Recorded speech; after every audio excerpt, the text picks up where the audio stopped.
మొన్న జరిగిన లగచర్ల ఇన్సిడెంట్లో 47 మంది అక్యూజ్డ్ని సోఫార్ ఐడెంటిఫై చేయడం జరిగిందండి. అంటే వీడియోల ద్వారా కానీ, అక్కడికి వచ్చిన సోషల్ మీడియా ద్వారా కానీ, ఫొటోస్ ద్వారా కానీ, ప్రత్యక్ష సాక్షుల ద్వారా కానీ ఇంకా చాలామంది ఐడెంటిఫై కావాల్సి ఉంది. ఈ 47లో ఈరోజు వరకు 21 మెంబర్స్ని జ్యుడిషియల్ రిమాండ్కి పంపించడం జరిగింది. ఈరోజు 5గురు, మొన్న 16 మంది, నిన్న 16 మంది, ఈరోజు 5గురు. దీంట్లో విశాల్, మహేష్, రమేష్, సాయిలు 4 వ్యక్తులు. ఈ మహేష్ అన్న అతను సురేష్ రాజు యొక్క ఓన్ బ్రదర్. అదేవిధంగా పట్నం నరేందర్ రెడ్డి గారు అనే ఆయన కూడా దీంట్లో సాక్ష్యాధారాలతో, సాంకేతిక సాక్ష్యాధారాలు, మిగతా సాక్ష్యాధారాల మీద ఆయన కూడా అరెస్ట్ చేసి జ్యుడిషియల్ రిమాండ్కి పంపించడం జరిగింది. ఇప్పుడు వరకే 21 మందిని ఈ యొక్క అటాక్కి సంబంధించిన కేసుల్లో రిమాండ్ చేయడం జరిగింది. మిగతా వాళ్ళ కోసం 4 టీంలు గాలిస్తున్నాయి. ముఖ్యంగా సురేష్ రాజు, దేవదాస్, గోపాల్ నాయక్, విజయ్, విఠల్ వీళ్ళందరూ కూడా చాలా ప్రామినెంట్ రోల్గా చేశారు. దీంట్లో మా యొక్క ఇన్వెస్టిగేషన్, ఈరోజు వరకు జరిగిన ఇన్వెస్టిగేషన్లో సాంకేతిక పరంగా మిగతా ప్రత్యక్ష సాక్షులు, పరోక్షమైన అనాలిసిస్ అన్నీ కూడా చేసిన దాన్ని బట్టి 42 మంది ఫస్ట్ మేము ఐడెంటిఫై చేసిన దాంట్లో 19 మందికి ల్యాండ్ లేదండి. 19 మంది ఈ యొక్క టీజీఐఐసి ద్వారా ఎక్విజిషన్ కోసం కలెక్టర్ గారు, కడా స్పెషల్ ఆఫీసర్ గారు, అడిషనల్ కలెక్టర్ గారు ఏదైతే పబ్లిక్ ఒపీనియన్ కోసం చెప్పారో 19 మంది ఈ యొక్క దాడిలో పాల్గొన్న 19 మందికి ల్యాండ్ లేకపోవడం కానీ, లేకపోతే 1-2 ఎకరాలు ఉన్నా కూడా వాళ్ళు దే ఆర్ నాట్ లూజింగ్, ఆ యొక్క నోటిఫికేషన్లో వాళ్ళు లేరు. సో సంబంధం లేకుండా వచ్చారు వాళ్ళు.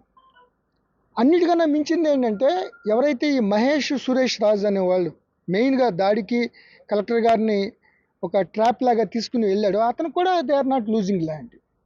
సురేష్ రాజు కానీ, వాళ్ళ బ్రదర్ ఈరోజు అరెస్ట్ చేసిన మహేష్ కానీ, వాళ్ళు ఈ యొక్క నోటిఫికేషన్ టీజీఐసి ల్యాండ్ ఎక్విజిషన్లో భూమి కోల్పోవడం లేదు. అసలు ఆ నోటిఫికేషన్లో వీళ్ళది లేదు. 2-3 ఎకరాలు, 3 ఎకరాలు ఎంత ఉందని చెప్తున్నారు కానీ, బట్ అది దీంట్లో లూజ్ అవ్వట్లేదు.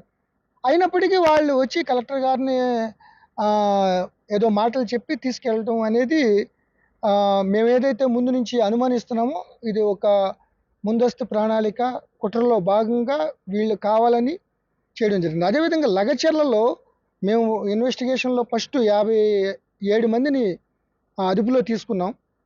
వాళ్ళందరినీ ఎంక్వైరీ చేసి మొత్తం సోషల్ మీడియా కానీ, ఇటు వీడియోగ్రఫీలో చూస్తే మెజారిటీ పీపుల్ లగచర్ల వాళ్ళే.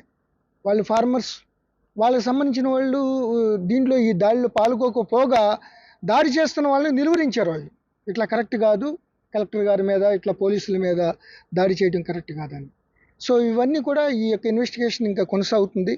ఈ 3 కేసులు, 25వ తారీఖున ఇంకొక కిడ్నాప్ కేసు, ఈ 4 కేసులు ఫర్దర్గా ఎవిడెన్స్ కలెక్ట్ చేస్తున్నాం. ఇప్పటికే చాలామందిని ఐడెంటిఫై చేసాం. వాళ్ళ కోసం 4 టీంలు గాలిస్తున్నాయి. అతి త్వరలో కూడా అందరినీ పట్టుకోవడం జరుగుతుంది. ఇంకా ఇంకా కొంత టెక్నికల్ డేటా, కాల్ డేటా రావాల్సి ఉంది. అతను ఎప్పుడో చాలా మైనర్గా ఉన్నప్పుడే అంటే చదువుకున్నప్పుడే ఏదో రేప్ కేసులో ఉన్నాడు, అది మేనేజ్ చేశాడు అనేది వెరిఫై చేస్తున్నారు. ఎందుకంటే ఒకసారి రేప్ కేసులో ఎఫ్ఐఆర్ అయితేనే అతను ఆ రికార్డ్స్, క్రైమ్ రికార్డ్స్లో ఉంటుంది. So nobody is telling. But అతను కానీ, దేవదాస్ కానీ వాళ్ళు ఇక్కడ ఉండకోకుండా మొన్న వచ్చి ఇన్వెస్టిగేషన్లో చాలా కీలక పాత్ర వహించారు. సో సార్, నరేందర్ రెడ్డి దీంట్లో ఈ కేసులో పూర్తిగా బాధ్యత మీరు అనుకుంటున్నారా? అసలు నరేందర్ రెడ్డిని అరెస్ట్ చేయడానికి ఏమేమి కారణాలు మీ దగ్గర దొరికింది సార్? అంటే ఇన్వెస్టిగేషన్ ఆధారాలు దొరికినాయి కాబట్టి అరెస్ట్ చేయడం జరిగింది. అరెస్ట్ చేసి ఆధారాలు ఉన్నాయి కాబట్టి ఆయన జ్యుడిషియల్ రిమాండ్కి వెళ్ళడం జరిగింది.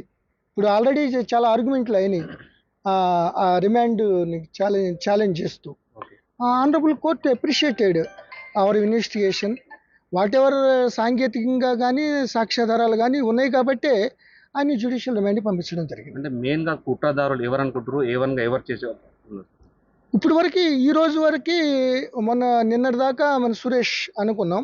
ఈరోజు A1గా ఈయన నరేందర్ రెడ్డి గారు ఈ కేసులో ఏమైనా మెన్షన్ ఎలాంటి అయింది. ఇన్స్ట్రక్షన్స్ ఇచ్చాను సార్ నరేందర్ రెడ్డి, సురేష్ కావచ్చు, అక్కడ ఉన్న గ్రామస్తులలో ఎవరైతే భూమి లేని వాళ్ళు 19 మంది అంటున్నారో ఆ 19 మందికి డైరెక్షన్ ఫోన్ ద్వారా ఇచ్చాడా, ఇలా కోఆర్డినేషన్ అవన్నీ కూడా సాంకేతికంగా ఇవన్నీ ఉన్నాయి. ఇన్వెస్టిగేషన్ అన్నీ మనం బయట ఇది అవ్వకూడదు. కానీ ఆ, ఈయన ఈ యొక్క గొడవకి కానీ అక్కడ ఫస్ట్ నుంచి ఒక గవర్నమెంట్ మీద కానీ గవర్నమెంట్ అంటే అడ్మినిస్ట్రేషన్ మీద కలెక్టర్ గారి మీద ఆ యొక్క ఎక్విజిషన్ టైంలో వాళ్ళందరినీ మోటివేట్ చేయడానికి వద్దు అని చెప్పడానికి లేకపోతే ఇట్లా ఇవన్నీ చేయడానికి ఈయన పాత్ర ప్రధానంగా ఉంది కాబట్టి దానికి ఎవిడెన్స్ ఉంది కాబట్టి మేము ఈరోజు మిగతా వాళ్ళతో కలిపి ఆయన జ్యుడిషియల్ రిమాండ్ పంపించడం జరిగింది. సార్ నరేందర్ ని కస్టడీ కోరిరా సార్? ఎన్ని రోజుల పాటు కస్టడీ కోరారు? కస్టడీ పిటిషన్ కస్టడీ పిటిషన్ వేసాము. దాని మీద ఆర్గ్యుమెంట్స్ అవుతాయి. కోర్టు ఎన్ని రోజులు ఇస్తుంది అనేది తెలియదు. ఎందుకంటే కొద్దిగా ఫర్దర్గా కొంత డేటా రావాల్సి ఉంది. ఆ డేటా అనలైజ్ చేయడానికి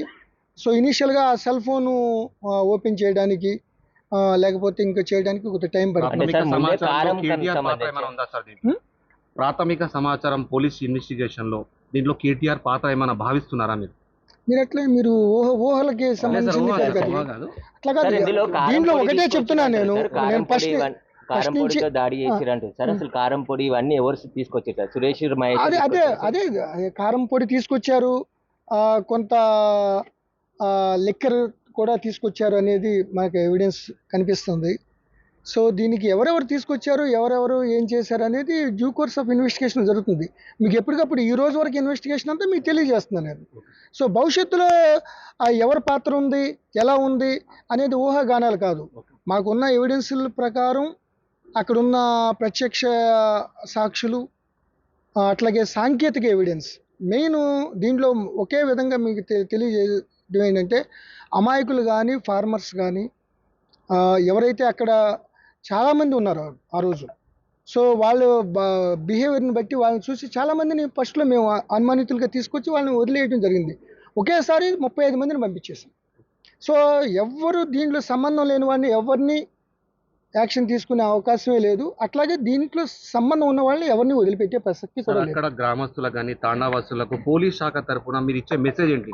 అక్కడ వాళ్ళు చాలా మంది భయపడుతున్నారంట, అంటే పోలీస్ వాళ్ళు వస్తున్నారు, అరెస్ట్ చేస్తున్నారు అని చెప్పి, ఇట్లా గ్రామస్తులు కొంత భయభ్రాంతాలకు గురి అవుతున్నారు అని చెప్పి సమాచారం ఉంది. శాఖ తరఫున మీరు ఏం చెప్తారు? ఎట్టి పరిస్థితుల్లో దీనికి ఈ యొక్క ఘటనలకి ఉద్దేశపూర్వకంగా ఈ యొక్క ఆఫీసర్ల మీద అటాక్ చేసి పోలీసుల మీద అటాక్ చేసిన సంఘటనకి దాన్ని ఉద్దేశపూర్వకంగా ఎవరు మెన్సీరియా అంటే మైండ్లో అటువంటి ప్లాను కుట్ర లేని వాళ్ళు ఎవ్వరు భయపడక్కర్లేదు. వాళ్ళు గ్రామాల్లో ఉండొచ్చు, చాలామంది ఉన్నారు కూడా. ఎవరు భయపడాల్సిన పని లేదు. మిగతా వాళ్ళు ఎవరైతే మెయిన్ ఉన్నారో వాళ్ళందరూ అబ్స్కాండింగ్ అయిపోయారు. సో వాళ్ళందరూ హైదరాబాదు ఇవన్నీ కూడా వెళ్ళారు. వాళ్ళ కోసం టీములు ఉన్నాయి. ఇది నిరంతర ప్రక్రియ. మరి మొత్తం ఈ యొక్క ఘటనలో ప్రతి ఒక్కరూ అరెస్ట్ అయ్యే వరకు ఈ పోలీసులు తన ఎఫర్ట్స్ కొనసాగిస్తారు. ఈ దర్యాప్తు కొనసాగుతుంది. త్వరితగతిన ఈ యొక్క దర్యాప్తుని పూర్తి చేసి ఆ షార్ట్ షీట్ కూడా వేయడం జరుగుతుంది. షార్ట్ షీట్స్ ఎందుకంటే ఇది చాలా దారుణమైన తీవ్రమైన ఘటనగా భావిస్తున్నాం. ఎందుకంటే ఆల్ ఆఫ్ సడన్ ఎక్కడ కూడా టైం ఉంటుంది, ఒక 2 గంటలు 3 గంటలు అది వెళ్ళటం. వాళ్ళే తీసుకెళ్లారు. ఆ తీసుకెళ్ళిన ఆయన కూడా ల్యాండ్కి సంబంధించిన ఆయన కాదు, ల్యాండ్ అతను పోవట్లేదు. సో అతను తీసుకెళ్ళటం, 2-3 తీసుకొచ్చి సడన్గా వెళ్ళటమే 2.5 మినిట్స్లో ఇంత లైట్నింగ్ అటాక్ చేయడం అనేది చాలా సీరియస్గా తీసుకున్నాం. Will take very very stringent action against directly indirectly ఎవరైతే దీనిలో బాధ్యులో వారిపై అందరిపై చర్యలు తీసుకోవడం జరుగుతుంది.